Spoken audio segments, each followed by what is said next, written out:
Baru rakyat terbuka mata. Oh, rupanya rasuah selama ini bukan polis saja. Rasuah rupa selama ini bukan JPJ saja. Rupanya di peringkat pendidikan pun ada. Peringkat kesihatan pun ada. Kementerian Kesihatan apa dia? Tu yang alat tu yang baru ni dalam teguran PSC. Audit. Ya, waktu COVID dulu pembelian alat ni. Berapa banyak pembelian yang dilakukan. Berapa banyak duit rakyat digunakan dan berapa banyak alat saja yang boleh digunakan. Itu pun ditegur oleh audit. Pun berlaku unsur rasuah di situ. Sebab tu kita nak bagi tahu kawan-kawan kita bahawa rasuah dalam negara kita ini merangkumi semua. Tok Lebay pun perkara rasuah. Parti yang mengatakan Islam pun rasuah. Bukti dia di Terengganu. Pilihan raya dah diputus oleh mahkamah. Ada rasuah berlaku. Dibatalkan putusan pilihan raya. Ini fakta, saudara. Ya, bila penyakit rasuah ini kalau dibiarkan, ya, dulu zaman kita sampai mereka, rasuah ni berlaku polis. Ya, polis. Dia banyak rasuah. Zaman-zaman sampai mereka dulu. Ya, orang yang ada kuasa, pengakuasaan. Tapi sekarang bukan polis lagi. Jangan kata polis saja. Ya. Ahli politik. Ahli politik mana? Ahli politik yang berjenama Islam pun melakukan perbuatan yang sama. Tok Lebay, guru-guru, pengetua. Kalau kita tengok sekarang ni nak suka khabar. Ya, pengetua sekolah kena, kerani sekolah kena. Sebab itu Anwar tahu bahawa negara ini, kalau nak pulihkan negara ini, dalam negara kita ini, kalau nak cakap pasal Islam, kena buang penyakit rasuah ini dulu. Sebab dia dah meluas sampai ke semua peringkat. Dah tak ada batas lagi. Jadi menghapuskan rasuah itu juga adalah tuntutan Islam. Anwar gunakan kuasa politik dia. Sekarang ini yang dia ada. Ya Allah pinjamkan pada dia sementara waktu ini. Dia gunakan kuasa politik dia untuk melaksanakan apa yang Islam suruh. Apa dia? Hapuskan rasuah. Apa lagi yang Islam suruh? Iaitu mengutamakan kebersihan. Islam ini bersih. Bersih itu sebagian daripada iman. Anwar Ibrahim tahu benda ini. Jadi bagi Anwar tak guna kita bercakap Allahu Akbar, Allahu Akbar, Allahu Akbar. Tetapi tandas masjid kita kotor. Tandas anak kita belajar kotor. Bagaimana anak kita dapat ilmu yang berkat kalau duduk dalam keadaan kekotoran. Ya. Belum tengok masjid-masjid lagi, rumah Allah. Masjid, kalau dalam masjid tandas pun teruk. Jadi Anwar mulakan di sekolah. Sebab apa Anwar mulakan di sekolah? Sebab itulah generasi anak-anak kita belajar. Boleh je Anwar mulakan, okey, pembersihan tandas. Ya. Untuk pembaikan tandas kita mulakan di semua masjid. Boleh Anwar buat. Ya. Beri peruntukan masjid. Buat tanah baru. Semua masjid bersih. Semua masjid tanah baru. Boleh je Anwar buat. Tetapi kenapa Anwar pilih sekolah? Sebab di sekolah lah anak-anak kita yang kecil-kecil ini perlu diajar tentang kebersihan. Sebab itu dia bermula di sekolah. Di masjid ni banyak orang tua-tua lah saudara yang hantar masjid ni. Ya. Orang tua-tua macam ni, ya, kalau dah jadi pengotor, dia terberak pun tak kerti nak flush, ya, terus nak ajar lah. Tak boleh saudara. Ya, orang tua-tua kencing berdiri pun ramai sekarang ni. Ya, yang pakai sebab pakai jubah pun masuk tandas, kencing berdiri pun ramai. Yang ini tak perlu nak ajar lah. Ya, lebih baik kita tumpukan kepada anak kita ni yang baru lagi ni. Melentur buluh biar daripada rebung dia. Ni budak di sekolah ni. Itu sebab itu Anwar repair buat tandas di sekolah. Dan Fadina beritahu dia nak adakan program gotong royong sekali-sekali, mungkin seminggu sekali ke sebulan sekali untuk budak-budak cuci tandas ramai-ramai. Biar dia belajar disiplin diri, dia selalu guna tandas, dia perlu bertanggungjawab untuk membersihkannya. Ini didikan daripada sekolah. Dan inilah yang Anwar nak terapkan. Walaupun Lebay cakap ini inspektor tandas, Anwar ini nak jaga rumah syaitan. Sebab dia kata hadis menyatakan bahawa tandas itu adalah tempat syaitan suka duduk. Ya, ni rumah syaitan. Rumah Allah masjid, rumah syaitan tandas. Kenapa Anwar pergi bagi cantik rumah syaitan? Tengok Firaun punya pemikiran. Ya. Dia tahu bahawa syaitan suka tempat kotor. Habis tu kita nak biarkan dia kotor. Ya? Dia tahu syaitan suka tempat kotor. Habis tu kita nak biarkan dia kotor. Supaya syaitan bersarang lagi ramai kat situ. Jadi sekurang-kurangnya bila Anwar membawa satu dasar bahawa di sekolah itu perlu tandas yang bersih, sekurang-kurangnya syaitan akan rasa benci dengan Perdana Menteri kita. Ya? Syaitan akan rasa benci dengan Perdana Menteri kita sebab tandas yang selama ini kotor telah berjaya dibersihkan, diberikan wangi-wangi sikit. Budak-budak diajar jaga kebersihan. Ini yang syaitan tak mahu. Syaitan suka anak kita duduk dalam kekotoran. Syaitan suka anak kita masuk tandas tanpa pakai selipar, pakai kasut, terberak, tak flush, biarkan terkencing, tak jirus. Ini syaitan suka. Tapi bila Anwar buat cara ini dalam sistem pendidikan negara, syaitan benci. Saudara, tapi bagi walaupun dia kata, oh Anwar buat kecantikan di rumah syaitan. Berapa nak DP rumah-rumah syaitan duduk? Dia kata. Habis tu kita tanya walaupun, rumah kamu pun ada rumah syaitan. Takkan rumah kamu tak ada tandas? Tak payah pakai tandas dah pergi berak dalam sungai. Kan? Duduk menenggek atas kayu dekat sungai, berak kat situ. Tak payah guna tandas. Kalau tandas itu rumah syaitan, tak perlu dibersihkan. Ini fahaman yang salah. Fahaman yang salah. Agama buat bahawa tandas itu rumah syaitan sebab apa? Sebab dalam tandas tidak bolehlah kita buat ibadah kat situ. Tak boleh kita makan minum dekat situ. Tak boleh kita solat dalam tandas. Ya, baca Al-Quran dalam tandas pun tak boleh. Bahkan kita diajar doa untuk masuk tandas. Kita juga diajar doa untuk keluar tandas. Bahkan melangkah dalam tandas pun sunnah diajar, tak kaki mana nak masuk, kaki mana nak keluar. Itu cara kita menghindari supaya kita tidak dipengaruhi oleh iblis. Ya. Sebab itu kita katakan, bila kita sebut tentang kebersihan, dia dekat dengan iman. Ya. Sebab itu dalam solat pun diminta kita berwuduk, bersihkan diri sebelum kita menghadap Allah SWT. Maksudnya apa? Maksudnya bersih. Jadi inilah amalan yang Anwar buat, iaitu menggunakan kuasa politik untuk melaksanakan apa yang Islam suruh. Seperti mana saya sebut tadi, pertama lawan rasuah, yang kedua aspek kebersihan. Ya, praktikkan. Ini yang Islam suruh. Maka dia praktikkan. Sekadar keupayaan yang dia ada. Sekadar peruntukan kewangan yang dia ada, dia buat dulu. Apa lagi yang Islam suruh? Ya, tingkatkan pendidikan. Beberapa dasar pendidikan yang telah pun diperkenalkan untuk meningkatkan tahap pendidikan. Ya, apa lagi yang Islam suruh? Iaitu ekonomi. Tingkatkan ekonomi supaya negara yang diperintah oleh orang Islam ini tidak lagi dilihat sebagai negara mundur. Maka dia bekerja kuat sekarang ini. Ya, pergi ke luar negara, cari pelabur, pergi dalam negeri, pergi luar negara. Ya. Dikala Mahathir berceramah baru-baru ini di Pelangai, oh Anwar ni Perdana Menteri tak buat apa-apa pun, tak buat apa-apa pun. Waktu Mahathir berucap itu, Anwar bawa 40.6 bilion di UAE, di Emirates Arab Bersatu. Ketika Mahathir berucap itu, Anwar dah dapat 40.6 dah ditandatangani pelaburan daripada UAE, 40.6 bilion, saudara. Di saat Mahathir tengah bercakap di Pelangai, mengatakan Anwar Ibrahim tak buat apa-apa. Saudara, ini yang dilakukan oleh Anwar Ibrahim. Sebab apa dia bersungguh-sungguh cari pelabur? Sebab nak tingkatkan ekonomi. Sebab apa nak tingkatkan ekonomi? Sebab itu yang Islam ajar. Ya, Islam tidak suka kepada orang miskin. Islam tidak suka kepada umatnya yang miskin. Kerana kemiskinan itu menghampiri kepada kekufuran. Anwar tahu itu. Ya.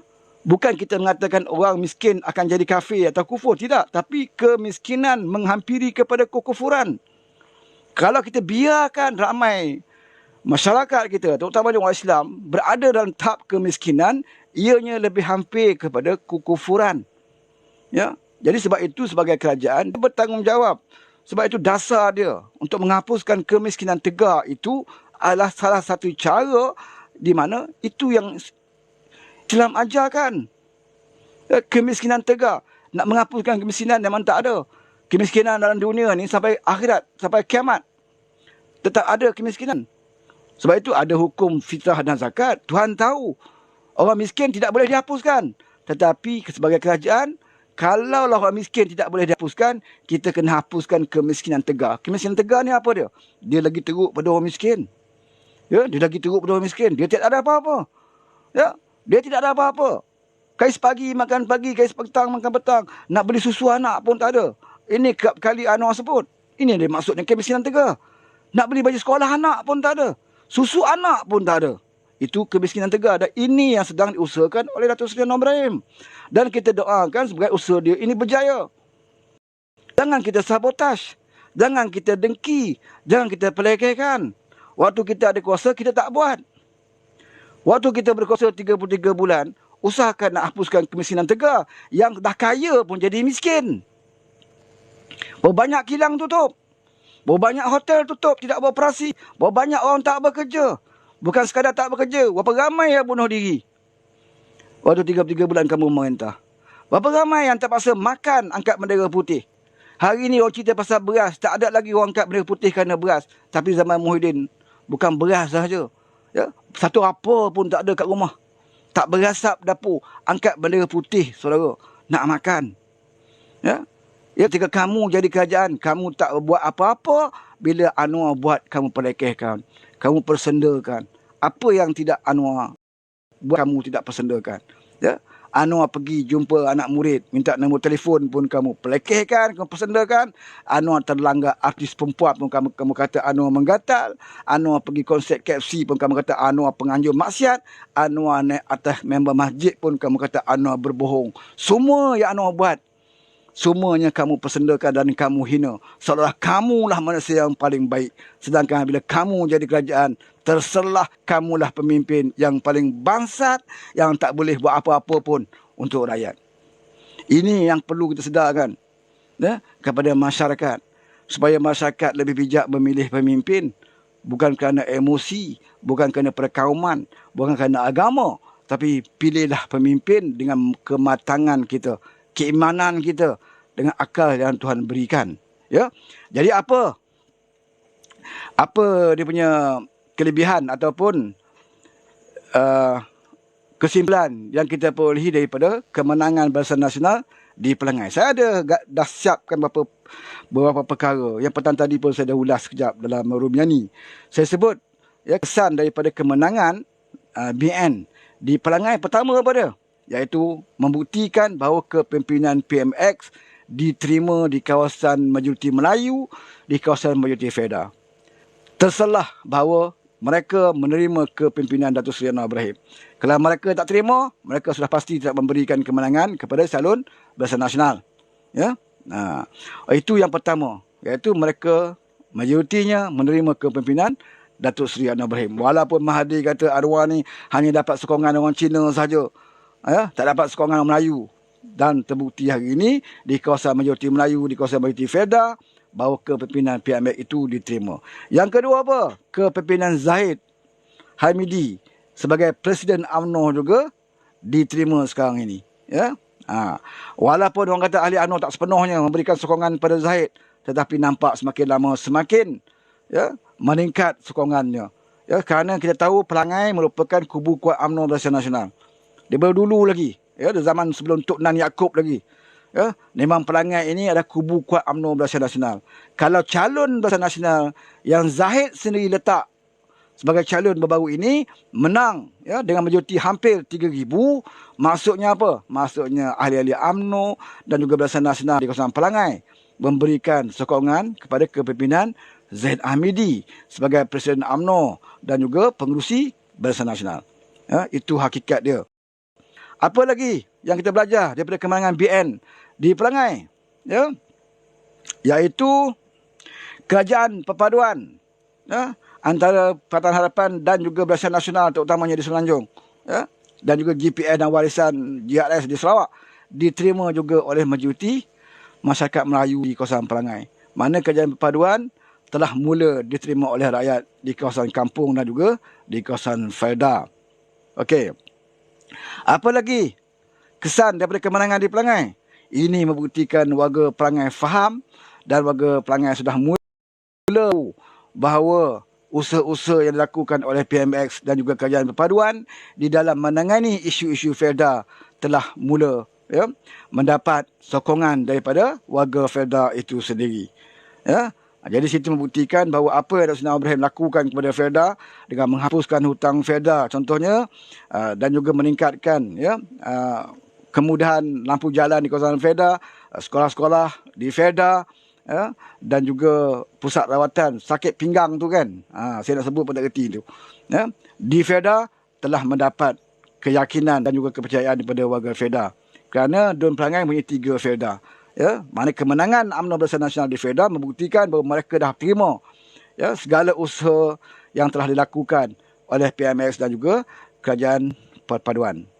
Ya, yang lebih menarik lagi, kemenangan UMNO Barisan Nasional di Pelangai itu membuktikan bahawa kali pertama dalam sejarah Barisan Nasional mendapat undi di kawasan-kawasan bukan Melayu. Selama ini mereka tak dapat undi, saudara. Ya, waktu UMNO Barisan Nasional kuat di situ, mereka selalunya kalah di kawasan-kawasan yang majoriti bukan Melayu. Contohnya di kawasan Mancis, Mancis, kemudian Sungai Gapoi, Telemong dan Sungai Perdak. Ini kawasan-kawasan yang majoritinya bukan Melayu. Ya, ada orang Melayu, Cina ramai, ada India ramai. Dan pada pilihan raya sebelum ini, memang Barisan Nasional tak akan dapat undi situ. Mereka akan kalah di peti undi situ. Kerana peti undi itu akan berikan kepada Pakatan Harapan atau Pakatan Rakyat sebelum ini. Ya, kepada DAP, calon-calon DAP contohnya. Ya. Jadi sebab itulah pada kali ini undi yang terbesar yang diperolehi oleh calon Barisan Nasional datangnya daripada Mancis, Sungai Gapoi, Telemong dan Perdak. Ramai yang memberikan, walaupun tidak 100% mereka keluar mengundi, tapi majoriti yang menyumbang kepada kemenangan calon Barisan Nasional itu datang daripada tempat-tempat ini. Maksudnya apa? Maksudnya orang bukan Melayu, kaum Cina dan India telah mula menerima UMNO Barisan Nasional. Ya, yang selama ini kita rasa sangsi, apakah Cina boleh percaya kepada UMNO? Kerana dulu kita dah beritahu bahawa UMNO satu parti perkauman yang menakutkan kaum Cina. Tetapi oleh berkat Kerajaan Perpaduan ini, yang selalu memberikan penerangan demi penerangan oleh kepimpinan, maka akhirnya orang Cina yang selama ini tidak pernah memberikan undi kepada UMNO Barisan Nasional, kali ini mereka memberikan undi yang besar di Pelangai. Maknanya ini adalah satu igauan ngeri bagi Perikatan Nasional. Kerana selama ini mereka cuba bermain dengan sentimen kaum. Mereka cuma bermain dengan sentimen kaum. Tetapi di Pelangai, majoriti bukan Melayu menunjukkan kepada PN, kamu tidak perlu takut-takutkan kami. Kami yakin bahawa UMNO Barisan Nasional di bawah kepimpinan Datuk Seri Anwar Ibrahim, ianya dapat menyatu padukan semua kaum. Dan apabila semua kaum bersatu padu, maksudnya apa? Maksudnya Perikatan Nasional tidak ada modal. Habis modal lah. Bila semua kaum dah boleh bersatu padu, apa lagi yang dia nak buat? Dia nak jual apa lagi? Selama ini dia jual kaum. Dia jual kaum, dia jual agama. Apabila benda ini dibuktikan di Pelangai, maksudnya mereka kehabisan modal. Ini yang boleh mendatangkan mimpi ngeri kepada Perikatan Nasional apabila kaum Cina dan India mula berani memberikan sokongan kepada calon UMNO Barisan Nasional. Satu lagi pengajaran yang kita perolehi daripada Pelangai apa dia? Dia daripada 9 peti undi, saya difahamkan satu saja saluran anak muda yang dimenangi oleh PN. 8 lagi saluran dimenangi oleh Barisan Nasional. Dan seperti mana sewaktu hari pengundian, pengurusi SPR beritahu bahawa kali ini memelanjatkan kerana kehadiran anak muda, pengundi muda begitu ramai kali ini turun. Balik daripada KL, balik daripada Temerloh, yang dalam Temerloh berada di Lipis, bekerja di Lipis, balik ke Pelangai, yang berada di KL balik, ada ke Selangor balik. Ramai yang balik. Sebab itu pelaksanaan pengundian 70 lebih, saudara, 72. Pelaksanaan pengundi dan anak muda ramai balik. Dan saluran anak muda hanya satu saja yang Barisan Nasional kalah. Yang lain tu semua disapu oleh Barisan Nasional. Maksudnya apa?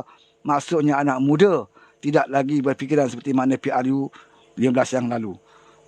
Mereka dah mula ambil sedikit tahu perkembangan politik, mereka mendengar, mereka mencari fakta, mereka tidak pernah terus berdaya dengan TikTok ini. Bila mendapat maklumat daripada TikTok, mereka akan kaji, mereka akan bertanya, mereka akan cari maklumat, dan akhirnya anak muda hari ini sedar bahawa di bawah kepimpinan PMX, Kerajaan Perpaduan ini, bahawa nasib anak muda akan terjamin. Maka sebab itulah anak muda di Pelangai memberikan undi kepada calon Barisan Nasional. Perikatan Nasional tidak dapat undi anak muda. Itu hakikat dia. Okey, last apa lagi tu? Tapi yang pentingnya juga menunjukkan kepada kita kemenangan UMNO Barisan Nasional membuktikan bahawa di Pelangai, ya, rakyat di Pelangai menolak fitnah dan juga adu domba dan juga sentimen agama dan kaum dimainkan. Ya, apatah lagi cakap lucah. Jadi orang Pelangai dengan tradisi Melayu yang penuh adab sopan santun, ya, mereka tidak sanggup menerima parti yang bercakap berdasarkan sentimen kaum, parti yang memburukkan orang secara peribadi. Ya, datanglah Panglima Perang daripada Kelantan, dibawa Menteri Besar Kelantan datang, Panglima Perang mereka. Dibawa pula Panglima Perang daripada utara kaki mencarut, Panglima mencarut mereka datang, Panglima Perang mereka datang, dan bapa pengkhianat negara Mahathir Mohamad dan juga Den Tompok datang ke Pelangai, mereka jual ubat, saudara. Ya, Panglima Perang daripada Kelantan datang, bawa isu agama, pumpang-pumpang Al-Quran hadis, pumpang-pumpang di Kelantan. Ya, Menteri Besar Kelantan ceramah di Pelangai. Ya, dia tak akan cerita pasal dasar, dia tak akan cerita pasal ekonomi. Sebab Menteri Besar Kelantan kalau nak cerita pasal ekonomi, orang akan ketawa dia. Ya, orang akan ketawa dia. Kamu Menteri Besar Kelantan, kamu datang ke Pahang nak ajar kami tentang ekonomi. Cuba kamu suluh negeri Kelantan kamu tu dulu sebelum nak ajar kami negeri Pahang ini. Jadi sebab itu dia tidak boleh cakap pasal ekonomi. Menteri Besar Kelantan datang, jual agama lah, apa lagi. Ya, Islam, martabat Islam, itu ialah pun.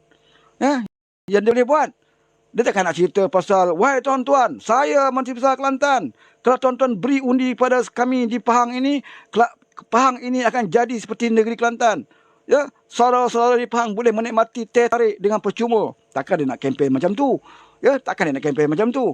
Jadi dia terpaksa cerita agama lah. Itulah modal dia. Datang pula, ya, Panglima Carut daripada Kedah. Dia pun mari. Ya, banjir tak banjir pun dia mari kempen, saudara. Dia tak peduli. Dia datang hanya untuk nak mencarut di Pelangai. Ya, sebab dia ingat bila dia mencarut di Pelangai, dia harap orang Pelangai akan menjadi seperti dia. Akan menjadi seperti keturunan dia yang pandai mencarut. Ya, jadi dia cuba bawa panglima. Segala panglima datang ke Pelangai. Dia bawa pengkhianat. Siapa dia? Dia bawa Den Cirit. Bapa segala pengkhianat. Ya, dalam politik ini, kalau dulu, kisah-kisah dulu, bila sebut pengkhianatan itu adalah Sikitul.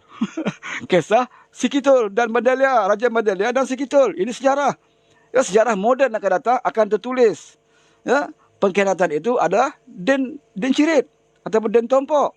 Ini pengkhianat baru, moden, arah baru. Ya. Jadi semua orang dibawa datang berkampung di Pelangai dengan watak-watak seperti ini. Last kali dia bawa Atuk Saka. Atuk Saka pun nak tunggu di Pelangai, saudara. Walaupun dia cakap sekejap dia pun balik, dia belah. Ya, pasal dia tahu dah kalah. Ya, dia belah. Atuk Saka.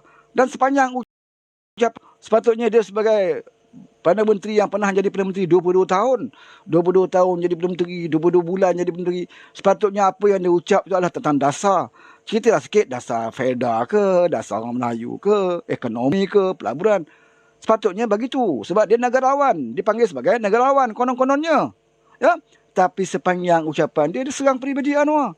Anwar, pilih Anwar apa dia pandai buat? Anwar buat apa? Tak ada apa dia buat. Dia bercakap je, cakap je bohong. Itu sepanjang ceramah Mahathir Mohamad. Sama juga dengan Den Tompok. Ya? Dia pun bodoh kan? Apalah bodohnya Anwar ni nak bagi beras guna Fama apa semua.